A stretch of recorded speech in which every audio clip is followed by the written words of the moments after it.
Welcome, friends, to another edition of Economic Update, a weekly program devoted to the economic dimensions of our lives, jobs, debts, incomes, our own and those of our kids. I'm your host, Richard Wolff, and I try to bring these weekly economic updates to you as a window, different kind of window, on what's happening in our economic surroundings. Every now and then I encounter a statistic that tells so much in so few words or numbers that I want to bring it to your attention. And this time I take it from Harper's Magazine, the June 2019 edition. And here's a simple statistic. People have compared the average amount spent on a pupil's education per year in white schools across America as compared to non-white schools, predominantly in terms of the school population. The difference is $2,226 per year. Now, if you wanted to do something about inequality between white and non-white people in this society, you wouldn't possibly be able to justify such a difference. It means that young people are not starting out on an equal playing field. It means that you're systematically disenfranchising the education that might be a way forward towards something a little bit less unequal.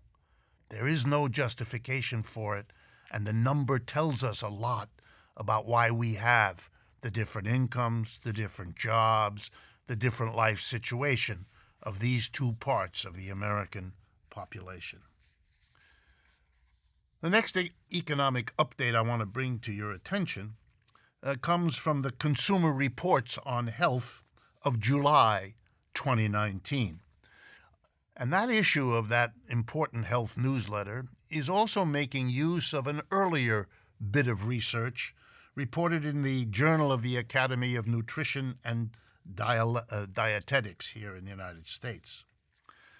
The research is about comparing 1986 and 2017 in terms of the quality of fast food here in the United States. What has happened to it in the last 30, 40 years?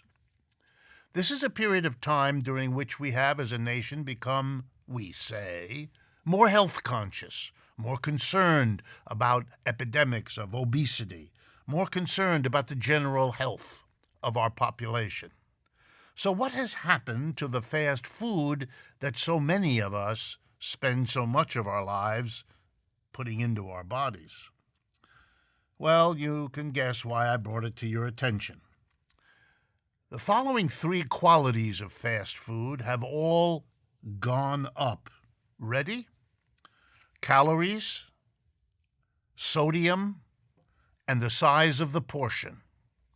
Here are the numbers for us to think about. Desserts, whether they're provided at a McDonald's or a Burger King or a Pizza Hut or whatever. Desserts, on average, went from 392 calories per, back in the 80s and early 90s, to, in the last year, 572. It's an increase of 46% in terms of the calories. Entrees, major parts of fast food lunches and dinners, things like burgers, went from an average of 430 to an average of 480 calories, a 12% increase in calories. And finally, side dishes went from an average of 238 to 287, a 21% increase. Comparable numbers are about sodium and portions. To make this all blunt and clear, profit is what drives the definition of a fast food meal, not health. We may talk about health, we may read about health, doctors may talk to us about health, the government may have sessions and conferences about health, but the business community controls what we actually get. And for them, Profits were greater by upping the sodium, upping the calories, and upping the portions. So that's what the American people get. And when you let profit govern your food industry, that's the outcome. The parallel is the creation of a two-class system in food generally. Those who can afford it buy organic at a higher price. And those who can't, the vast majority, buy the food that those with money go out of their way to avoid putting into their bodies. What kind of a system works like this? Next update, I want to give a shout out, take my hat off if I were wearing one, to the hundreds of workers at the Wayfair Furniture Company. A short time ago, they had a big demonstration in downtown Boston, protesting the Wayfair Furniture Company's selling of furniture to detention centers housing, I'm being polite here, immigrants at our borders in Texas and the South. The workers said they didn't want the fruit of their labor to be used in so awful and inhumane a way. They didn't want it, and they weren't going to continue to produce furniture if it was going to be used for such immoral purposes. The shout-out I want to stress is, what an interesting idea, that workers, not just bosses and managers and owners, should decide what is done with the fruits of the labor of working people. They want a say in it. They actually want their morality to be part of the decision about what their work life amounts to. Of course, their bosses didn't want to, didn't like it, said they wouldn't listen. For them, apparently, the morality of what you do doesn't count. Or maybe we should put it differently. They want their morality, the morality of a minority, to govern what happens, not the morality of a majority. The protest against that is a recognition by workers that they have power, that they have responsibility, that they want to be in on the decisions of the workplace and not have it dictated to them by a small minority whose morality, especially in relationship to immigration, is something that the workers don't agree with and are not going to be shut up about. Remarkable initiative, worthy of other people copying and thinking about. Then there was a story about the immigrants themselves, so grotesque I felt I had to talk about it. An official in charge of the immigration fiasco at the border, at our southern border, was called upon by the press to respond to that remarkable photo. You know, the one you saw too, of a father and his daughter lying dead at the edges of a river separating Mexico from Texas. They had failed to make it across, and the official in the Trump administration took time out, when the press asked about this, to blame the father for the death of both of them. He shouldn't have tried to get across the river, as thousands of people have done. He shouldn't have. It's on him, the trust of his daughter. He killed her, said the Trump official. And it's because we have open borders, you see, he explained, which our good president is closing. But the difficulty the Democrats are putting in the way of closing the border means the border is open, and people like that endanger their children to get here. This is wrong on so many levels it kind of takes your breath away. But first, let me explain. People don't become refugees simply because there's an attractive new place to live. If you believe that, you'd have a hard time explaining why the open borders of the United States didn't produce waves of immigrants 20 years ago, 10 years ago, like the ones now. What's really happening is that there are conditions pushing people to leave their countries of origin, their families of origin, the languages of origin, their communities of origin. The push factor is always bigger than the pull factor. because so much is uncertain about the new place you're going, and so much is lost from the place you're leaving. The United States has real responsibility for the climate change, for the warfare, for the economic underdevelopment of the countries being abandoned by these people. We're not pure watchers. The same corporations that make money here are making money there and under conditions that drive large numbers of people to leave and come here. And to imagine that that father made a bizarre decision shows a level of ignorance, and again, I'm being polite. What should he have done? Tried the legal route? That ends up in having your parents separated from the children, or the risk of it, or encounters nasty vigilantes willing to do all kinds of things and not interested in the details of your family relationship. He should take the legal road. You've made the legal road very risky, very dangerous, and very uncertain, which are the very conditions from which that father and his daughter were trying to flee. Blaming the dead father and his dead daughter, a special moment in the history of the American society, celebrating a 4th of July recently, and a Statue of Liberty that says we're the nation that welcomes with open arms the huddled masses yearning to be free. And then my final update for today has to do with the tax cut, the Trump tax cut of December 2017.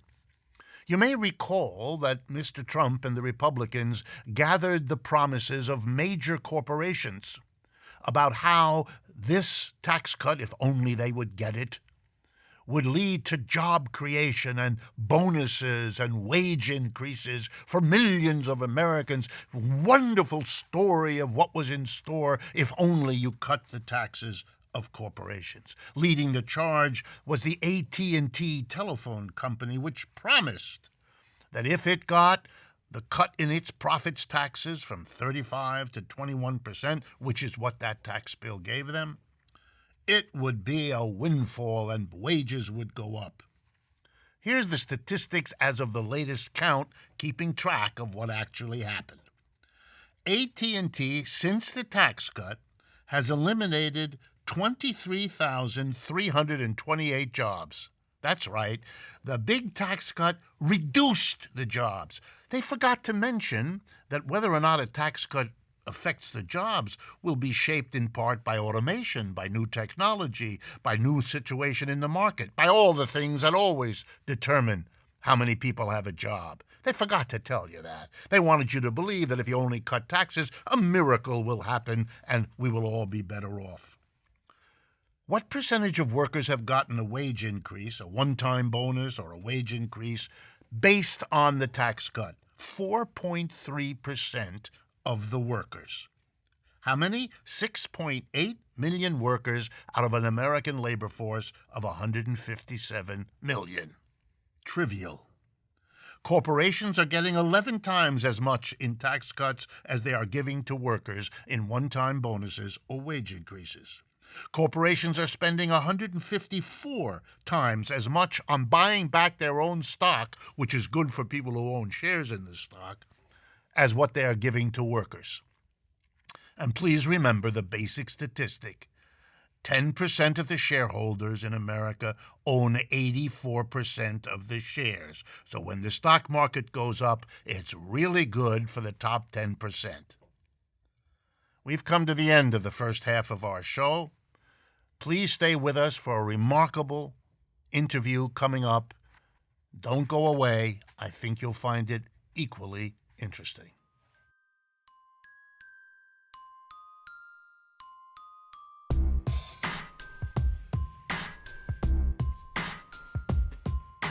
Welcome back, friends, to the second half of Economic Update. Before jumping into our interview for today, I wanted to remind you, please, to subscribe to our YouTube channel, to follow us on social media, Facebook, Twitter, Instagram.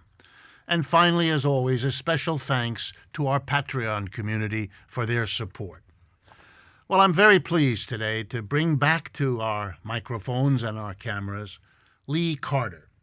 He is the current representative representing Virginia's 50th district in the state's House of Delegates, their legislature. His district includes the city of Manassas and western Prince William County. He was inspired to run for office, and he is a Democrat and a socialist, when he had an injury and was very badly mistreated by the worker compensation system of Virginia and decided to do something about it. He won his first race in November 2017, served in the legislature. The Democratic Party decided to primary him and regretted having made that decision when he defeated his challenger in June of 2019, so that he will go on to run for reelection in the fall of this year. Welcome back, Lee. Thank you so much for having me. It's always good to be here. Good. Well, the most important thing about you, politically speaking, is that you are who you are and you are what you are, and that you have stayed there and now you have fended off a challenger.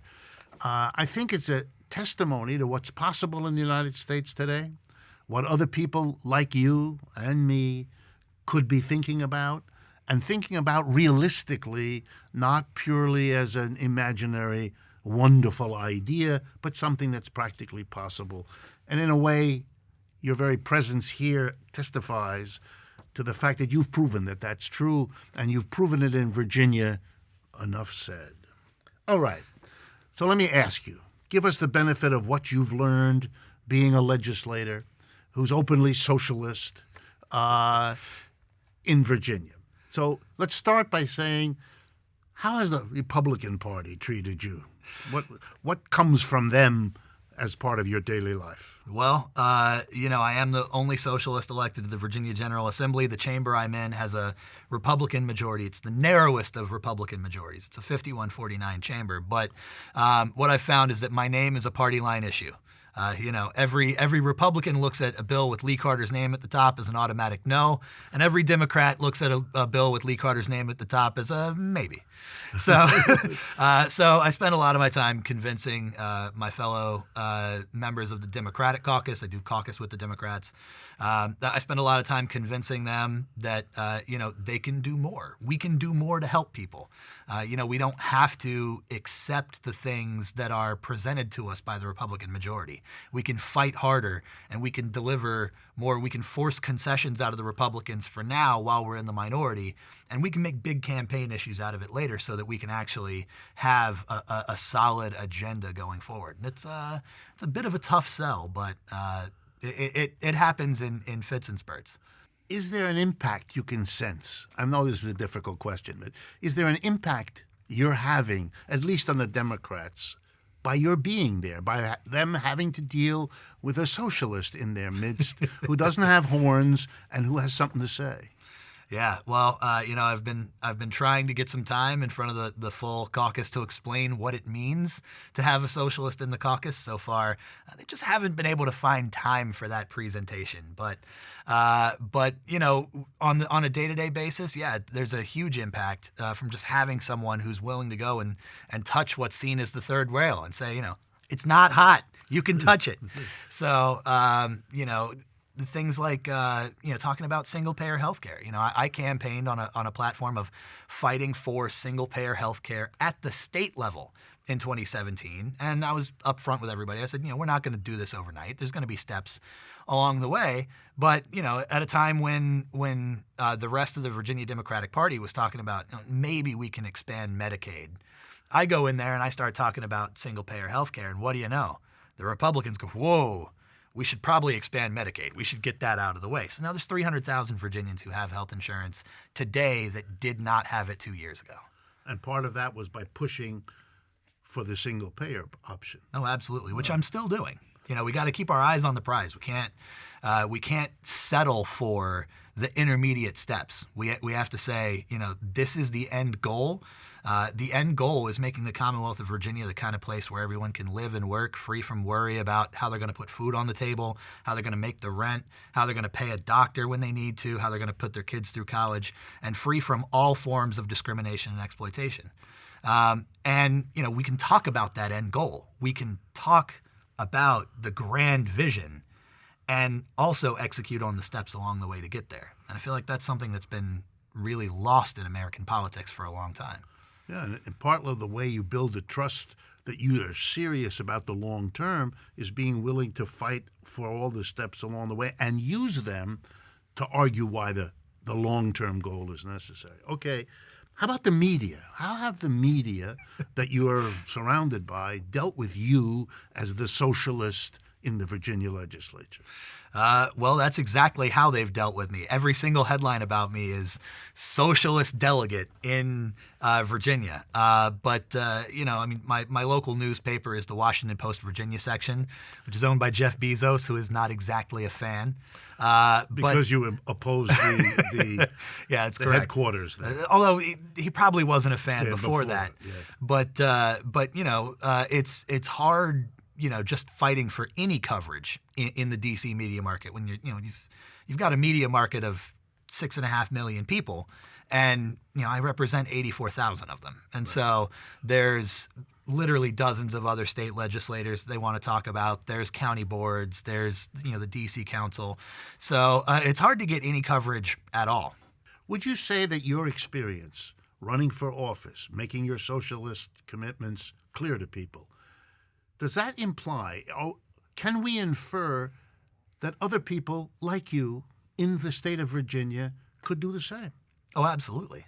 Absolutely. The single biggest hurdle is people that say, I would love to, but it's just not possible. And so, by going out there and demonstrating that, yes, it is possible to win on this message everywhere, then, that's what inspires people to step forward and do it in other places. It's also what inspires people to back people who do go out there and talk about these things. And I'm not just talking about social democratic programs like healthcare and free education. I'm talking about a transition away from our current economic structure to one that's worker owned and operated. Because, when you have worker-owned and operated businesses, when you have enterprises where the decisions that are made by the enterprise are made by the people affected by those decisions, there's a lot of things that are never going to happen. They're never going to outsource their own jobs to another country because it's cheaper for the investors. They're never going to disregard the environmental consequences of what they do because they have to live in it. Yeah, it's their families that are breathing that air and drinking that water. So, you can go out there and you can talk about the grand vision of the better world that is possible. And the biggest hurdle is getting people who would be your allies to believe that it's possible. And having you win an election is a step in that direction. It's definitely a step, but it's not the be-all, end-all. Right. My job in Richmond is not to build socialism from the top down. My job is to sort of create a framework where working people can build socialist enterprises on their own at a mass scale. And to get others like you to be doing that too, helping from below everywhere. I know enough about American politics, and many of the people watching and listening to this program do too, to know that it's a game in which usually small numbers of people build a team, build a machine, whatever word you want, to go out there and to do the work during the off-season that culminates in the election. You're having won, and then now you're having defeated a primary challenge, is an indication that you've built such a team. Tell us about it, because the ability to do that is part of what makes it possible to believe in doing it elsewhere. Yeah. The fundamental thing is building that coalition of folks who would be allies and convincing them that, it's possible to get everything that they're fighting for. It's talking to organized labor and saying, hey, we can not only have unionized workplaces we can have union-owned workplaces. You know, it's talking to women's healthcare groups and saying, you know, it's not only is it possible to fight against the rights attacks on abortion rights, it's possible to expand them, to codify them into law and you know, make sure that they are protected in case the Supreme Court overturns Roe v. Wade. It's talking about, you know, it's talking to environmentalists and saying, you know, not only can we fight against this one pipeline that you're actively fighting against, we can transition away from the fossil fuel economy entirely. And, you know, a lot of those folks have had the idea, the very concept of thinking big beaten out of them for 40 or 50 years. Right. And, you know, it's about going out there and putting in the groundwork to demonstrate that, whoa, you can win on these things. Because these are things that are broadly popular. Right. And I just want to pull out of you a bit. You can assemble a team of people, the kind of people who go door to door, who will be the link between these ideas and these programs and the individual mother, father, cousin, uncle in the house or in the workplace that your team reaches. Oh, yeah. Having that core of people seems crucial, particularly in American politics. Yeah, and it's you know, it's piecing together those groups of activists and getting them fired up that enables you to spread the word out to the mass of working folks. Because, you know, if you look at the 2016 presidential election, if none of the above was a candidate, he would have won 44 states. Right. So, you know, there's people by the tens of millions out there who have checked out of the political process entirely because they just don't feel like anything's going to change. And you have to be able to deliver that to them, and you have to do it, frankly, where they are, you know, on their front doorstep. And the irony is, having had politics defined in this country as Republican or Democrat, and having everyone learned slowly the lesson that there's not that big a difference, there is a difference, but not that big one, for you to come along as a socialist, in a way immediately broadcast, yep, this is different. And maybe people will listen because that's different. They know that there's something special about that because it's outside the norm.